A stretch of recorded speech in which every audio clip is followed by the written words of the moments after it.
नहमदु नसल्ली अला रसूलिल करीम अम्मा बाद वाउज़ु बिल्लाहि मिनश शैतानिर रजीम बिस्मिल्लाहिर रहमानिर रहीम रब्बि इश्रह ली सदरी व यस्सिर ली अमरी वहलुल उक़दतम मिन लिसानी यफ़क़हू क़ौली। अस्सलामु अलैकुम रहमतुल्लाहि व बरकातुहू। हमने पारा नंबर 17 शुरू कर दिया है। पारा नंबर 17 शुरू है और इसमें सूरह भी नहीं आ रही है, सूरह अंबिया। ठीक है, तो हम स्टार्ट करते हैं। अभी तक हमने सूरह तौहा ले ली थी और अब हम आगे स्टार्ट करते हैं। औज़ु बिल्लाहि मिनश शैतानिर रजीम बिस्मिल्लाहिर रहमानिर रहीम। सूरह अल अंबिया मक्का में उतरी और इसमें 112 आयतें और 7 रुकू है। अल्लाह के नाम से शुरू करता हूँ जो बड़ा मेहरबान निहायत रहम करने वाला है। लोगों के हिसाब का वक्त करीब आ गया है, फिर भी वे गफलत की हालत में मुंह फेरे हुए हैं। उनके पास उनके रब की तरफ से जो भी नई नई शिक्षाएँ आती है उसे वे खेल कूद में ही सुनते हैं। उनके दिल पूरी तरह गाफिल हैं और उन जालिमों ने चुपके चुपके काना फूसियाँ की कि वह तुम ही जैसा इंसान है, फिर क्या वजह है जो तुम आँखों देखे जादू में फंस जाते हो। मतलब हुजूर पाक सल्लल्लाहु अलैहि वसल्लम के लिए काना फूसी हो रही है कि ये तुम ही जैसा इंसान है, ये रसूल कैसे हो सकता है। इस टाइप से लोग करते थे। पैगंबर ने कहा, मेरा रब हर बात को जो आकाश और धरती में है अच्छी तरह से जानता है, वह बहुत सुनने वाला और जानने वाला है। इतना ही नहीं बल्कि यह तो कहते हैं कि यह कुरान परगंदा ख्वाबों का संग्रह है, मतलब वो ख्वाब बताते हैं, बल्कि उसने खुद इसे गढ़ लिया है, बल्कि यह शायर है, वरना हमारे सामने यह कोई ऐसी निशानी लाते जैसे कि पहले ज़माने के पैगंबर भेजे गए थे। अब पहले ज़माने के पैगंबर है वो मौजज़ों के साथ हुए थे, जैसे मूसा अलैहिस्सलाम की अस्सा सांप बन जाती थी, सुलेमान अलैहिस्सलाम के ताबे हवा, जानवर, चरिंदे परिंदे सारे थे। दाऊद अलैहिस्सलाम कुरान पढ़ते थे तो पहाड़ झूमते थे। ईसा अलैहिस्सलाम मुर्दों को जिंदा कर देते थे और कोड़ी का रोग हटा देते थे और पालने में उन्होंने बात करनी शुरू कर दी थी। तो अब ये लोग वही तवक्को कर रहे हैं, वही चीज़ चाह रहे हैं कि भाई पहले के जो पैगंबर आए थे इस तरीके मौजे वाले, इस टाइप से ये भी अगर मौजे वाले होते तो हम इन पर ईमान लाते। मतलब इतनी मुशक्क़त और तकलीफ़ें सहनी पड़ी हुजूर पाक सल्लल्लाहु अलैहि वसल्लम को अपने आप को रसूल बताने के लिए, कुरान के ऊपर चलने के लिए, अल्लाह की तारीफ़ के लिए बहुत मुशक्क़तें उठानी पड़ी। इसलिए कहीं ना कहीं कुरान में जो पुराने पैगंबरों का तज़किरा किया है उससे हुजूर पाक सल्लल्लाहु अलैहि वसल्लम को भी तसल्ली दी जा रही है कि ए पैगंबर, ये कौम ने पहले भी ये सब चीज़ें, मतलब ऐसी कौमें आ चुकी है जो पैगंबरों को ठुकराती थी। जैसे नूह अलैहिस्सलाम ने 950 साल तबलीग की, हुजूर पाक सल्लल्लाहु अलैहि वसल्लम ने 23 साल में अल्हम्दुलिल्लाह अरबों खरबों को इस्लाम सिखा दिया। उन्होंने 950 साल तबलीग की, तब भी चंद ईमान वाले थे। इवन उनकी बीवी और एक बेटा भी उनका ईमान उनके नहीं लेकर आया था। लूत अलैहिस्सलाम ने सालों तबलीग की और सिर्फ उनकी 2 बेटियां ईमान लेकर आई थी। तो ये सारी चीज़ें सुना के इसलिए तसल्ली दी जा रही है कि सिर्फ तुम्हारे साथ ही ये नहीं हो रहा है, ये जुल्म नहीं हो रहा है, पहले वाले लोगों के साथ भी, पहले वाले रसूलों के साथ भी हो चुका है। ठीक है, और ज़्यादातर सिमिलरिटी मूसा अलैहिस्सलाम की स्टोरीज से होती है, तो मूसा अलैहिस्सलाम की स्टोरी इसमें कुरान पाक में सबसे ज़्यादा पाई जाती है। तो ये बताया जा रहा है, ये लोग कह रहे हैं कि कुरान या तो ख्वाबों का इनका संग्रह है या खुद इन्होंने गढ़ लिया है, नाउज़ुबिल्लाह, और ये शायर है। ठीक है, अगर ये पैगंबर होते तो पहले वाले पैगंबर जैसी निशानी लाते तो हम मानते। हिसाब के वक्त का मतलब क़यामत है जो हर पल करीब हो रहा है, और हर वह चीज़ जो आने वाली है करीब है। हर इंसान की मौत खुद उसके लिए क़यामत है। इसके सिवाय गुजरे हुए वक्त के मुकाबले क़यामत करीब है, क्योंकि जितना वक्त गुजर चुका बाकी रहने वाला वक्त उससे कम है। इनसे पहले जितनी बस्तियां हमने हलाक की ईमान से खाली थी, तो क्या आप अब यह ईमान लाएंगे? अल्लाह ताला ऐसे तसल्ली दे रहे हैं। तुमसे पहले भी जितने पैगंबर हमने भेजे सभी इंसान थे जिनकी तरफ हम वही नाजिल करते थे। तो तुम इल्म वालों से पूछ लो अगर खुद तुम्हें इल्म ना हो। तो क्या कहा जा रहा है कि अहले किताब से पूछ लो, यहूदियों से पूछ लो, वो अपनी तौरात में तुम्हें पढ़ के बता देंगे। और हमने उन्हें ऐसे शरीर न बनाए कि वे भोजन न करें और न वह सदा जिंदा रहने वाले थे। मतलब फरिश्ते नहीं बनाए थे, फरिश्तों में से रसूल नहीं थे। हमेशा हर कौम में उस इंसानों में से और उनकी खुद की कौम में से रसूल बनाए ताकि लोकल लैंग्वेज में उनको दावत दे सके।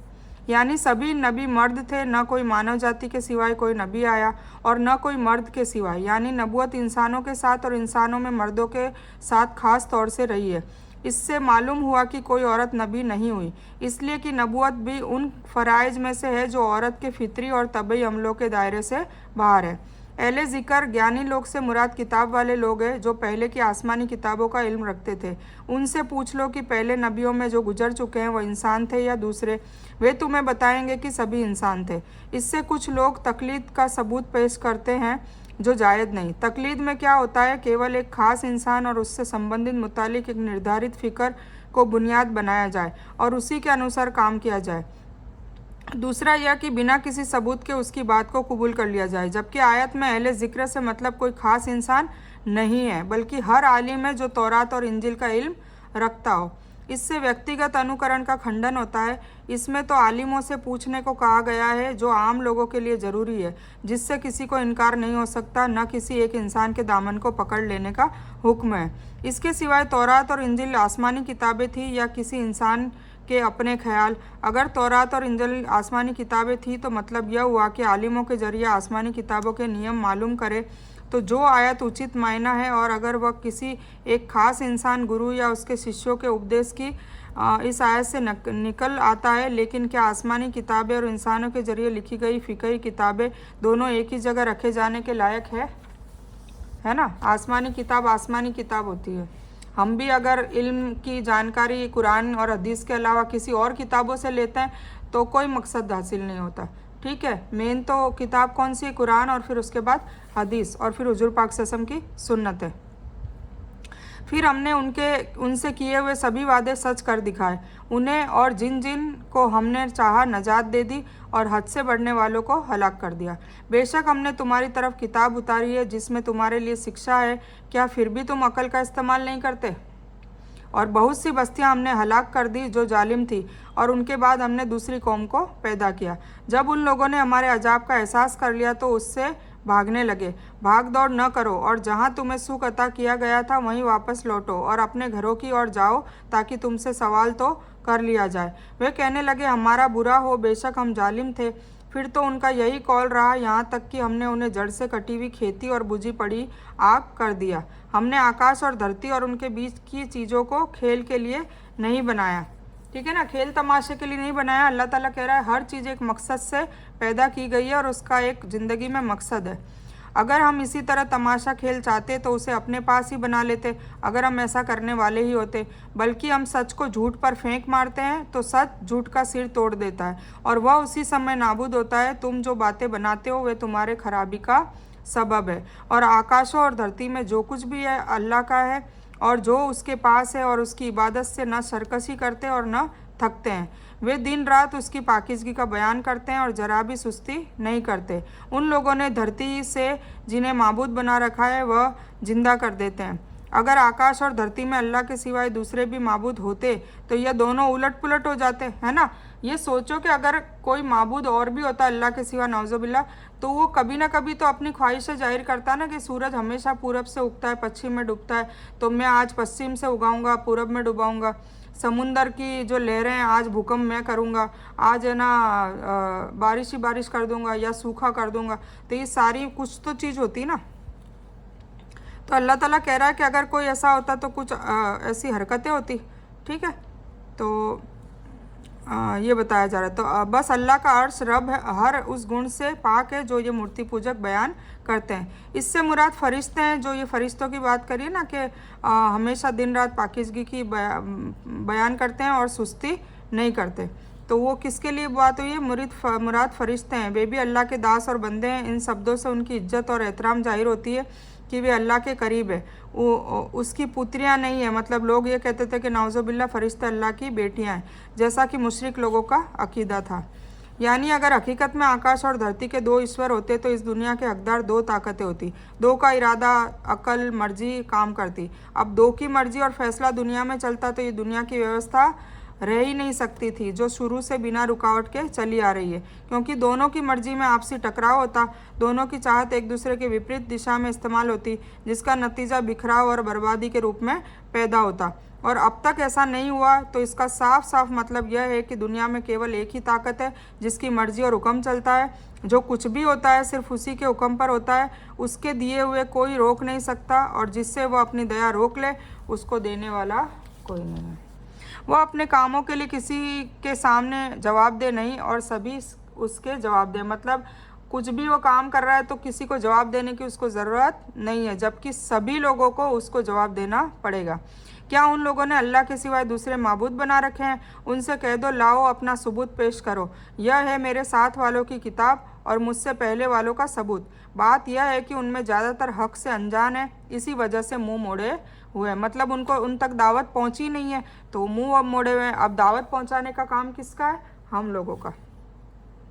और हमने तुमसे पहले जो रसूल भी भेजा उसकी तरफ यही वही नाजिल की कि मेरे सिवाय कोई सच्चा माबूद नहीं, तो तुम सब मेरी ही इबादत करो। और मुशरिक कहते हैं कि रहमान की औलादें हैं, वह पाक है, वरना वे जिन्हें पुत्र समझ रहे हैं उसे बाइज्जत बंदे हैं। ठीक है, मतलब ईसा अलैहिस्सलाम की बात हो रही है कि वो कहते हैं कि अल्लाह के बंदे, अल्लाह के बेटे हैं नाउज़ुबिल्लाह।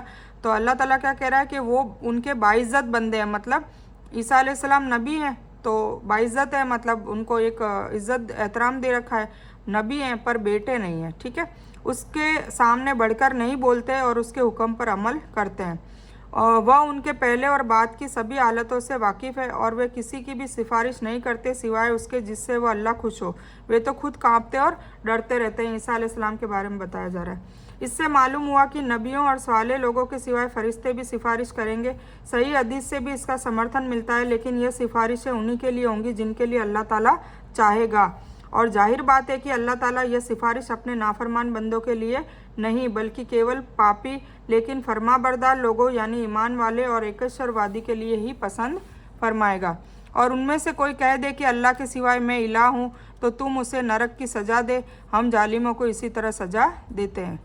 क्या काफिरों ने यह नहीं देखा कि आकाश और धरती सब के सब आपस में मिले हुए थे, फिर हमने उन्हें अलग अलग किया, हर जानदार को अपने पानी से पैदा किया। क्या यह लोग फिर भी यकीन नहीं करते? अब अल्लाह ताला सारी मखलूक के लिए बता रहे हैं, बार बार समझा रहे हैं कि अल्लाह एक है और अल्लाह ने ये सारी चीज़ें बनाई है और सिर्फ इबादत भी उसी की करनी है। और हमने धरती पर पहाड़ बना दिए ताकि वह मखलूक को हिला ना सके, और हमने इस पर उनके बीच चौड़े रास्ते बना दिए ताकि वह रास्ता हासिल करें।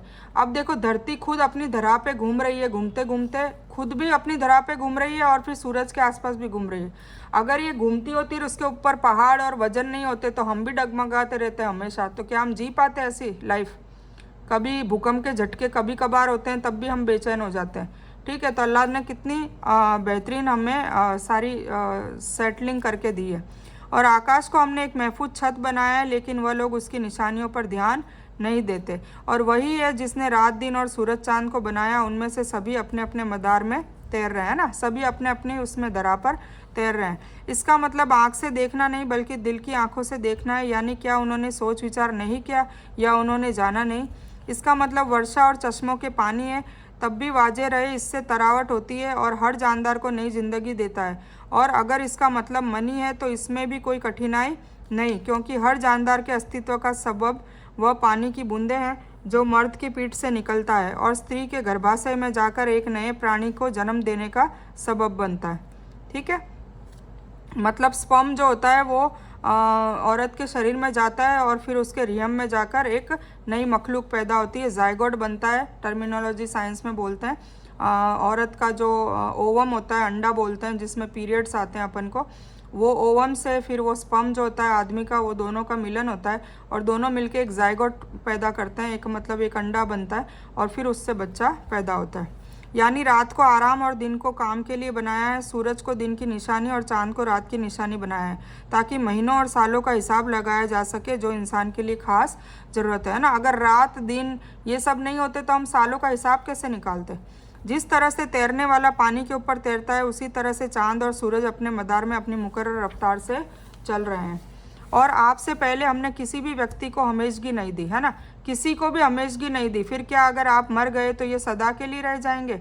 हर नफ्स को मौत का मज़ा चखना है और हर इम्तिहान के लिए तुम्हें बुराई भलाई में डालते हैं। कभी बुराई देंगे, कभी भलाई देंगे, कभी खुशी देंगे, कभी गम देंगे। तो अल्लाह ताला ये मरहले सभी के लाइफ में डालता है। तुम सब हमारी तरफ पलट कर आओगे। और जिन लोगों ने कुफ्र किया वे तुमको देखते हैं कि बस तुम्हारी हंसी उड़ाते हैं कि क्या यही वह है जो तुम्हारे देवताओं की चर्चा बुराई से करता है और वह खुद ही रहमान का जिक्र करने से इनकार करता है।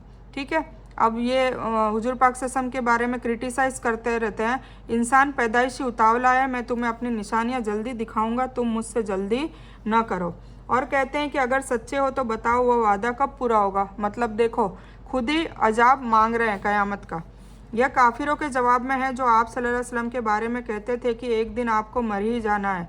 अल्लाह ताला ने फरमाया, मौत तो हर इंसान को आनी है, और इससे के एतबार से बेशक मोहम्मद रसूलुल्लाह सल्लल्लाहु अलैहि वसल्लम भी इस नियम से अलग नहीं है, क्योंकि वह भी इंसान ही है और हमने किसी इंसान को हमेशा के लिए इस धरती पर जिंदा रहने के लिए नहीं छोड़ दिया है। इसका मतलब यह तो नहीं कि क्या वह यह बात कहने वाले इस धरती पर जिंदा रहेंगे। जो ये ताना दे रहे हैं क्या वो जिंदा रहेंगे? सबको मरना है। इससे मूर्ति पूजकों और कब्र पूजने वालों का भी खंडन हो गया, जो देवताओं, नबियों, बुजुर्गों के हमेशा जिंदे रहने का भ्रम रखते हैं। देखिए आ गया ना, कोई जिंदा नहीं रहता, सब खत्म हो जाते हैं। इसी बिना पर उनको अपना दुखहारी मुश्किल कुशा समझते हैं। इस गलत ख्याल से हम अल्लाह की पनाह चाहते हैं। आमीन। यानी कभी दुख दर्द में घेर कर, कभी दुनियावी आसानी से, कभी सेहत, कभी खुशहाली से, कभी तंगी और बीमारी से, कभी धन दौलत देकर, कभी भूख प्यास देकर हम इम्तिहान लेते हैं। अल्लाह ताला खुशी कभी गम करके इम्तिहान लेते रहते हैं, ताकि हम देखें कि कौन फिर भी शुक्रगुजार है और कौन नाशुक्रा है, कौन सब्र करता है, कौन सहन नहीं करता। शुक्र व सब्र अल्लाह को खुश करने वाले हैं, और नाशुक्री और नासब्री उस रब के अजाब की वजह है। मतलब जब दुख हो तब सब्र करें, और जब नेमत हो तो अल्लाह का शुक्र करें। अगर ये काफिर जानते कि उस समय न तो ये आग को अपने चेहरों से हटा सकेंगे और न अपनी पीठों से, और न इनकी मदद की जाएगी। हाँ हाँ, वादे की घड़ी, क़यामत का दिन उसके पास अचानक आ जाएगी और उन्हें वह हक्का बक्का कर देगी। फिर न तो ये लोग उसे टाल सकेंगे और न ही उन्हें तनिक भी समय दिया जाएगा। और तुमसे पहले रसूलों का भी मजाक किया गया, तो जिन्होंने मजाक किया उन्हें ही उस चीज़ ने आ घेरा जिसका वे मजाक करते थे। उनसे पूछिए कि रहमान से रात और दिन तुम्हारी रक्षा कौन कर सकता है, बल्कि ये अपने रब के जिक्र करने से फिरे हुए हैं। क्या हमारे सिवाय उनके कोई और इलाह है जो उन्हें मुसीबत से बचाते हो? कोई भी खुद अपनी मदद करने की ताकत नहीं रखता, और न कोई हमारी तरफ से दिया जाता है, बल्कि हमने इन्हें और इनके बुजुर्गों को ज़िंदगी की आराइशें दी है, यहाँ तक कि उनकी उम्र की सीमा ख़त्म हो गई। क्या वह नहीं देखते कि हम ज़मीन को उसके किनारों से घटाते चले आ रहे हैं? तो अब क्या वही गालिब है? कह दो कि मैं तो केवल तुम्हें अल्लाह की वही के ज़रिए बाखबर करता हूँ, लेकिन बहरे इंसान पुकार को नहीं सुन सकते, जबकि उन्हें सचेत किया जा रहा हो। अब ये हुजूर पाक सल्लल्लाहु अलैहि वसल्लम को जो कुफ़ारे मक्का है वो परेशान करते थे, बार बार कहते थे अगर तुम असली रसूल हो, तुम्हारा अल्लाह असली है, तो क़यामत को ले आओ, जो तुम बार बार जिस चीज़ से हमको डराते हो हम देखना चाहते हैं, अगर देख लेंगे फिर लाएंगे। तो अल्लाह ताला कह रहा क़यामत आने के बाद तो फिर कोई मतलब ही नहीं है ना, ठीक है। तो वो बार बार कहेंगे जब अजाब आएगा तो फिर तुम एक सेकंड भी मतलब रहमत नहीं पाओगे, मोहलत नहीं मिलेगी तुम्हें, फिर उसके बाद कोई मतलब नहीं है। मानना हो तो पहले मानना है ना अल्लाह को, ठीक है।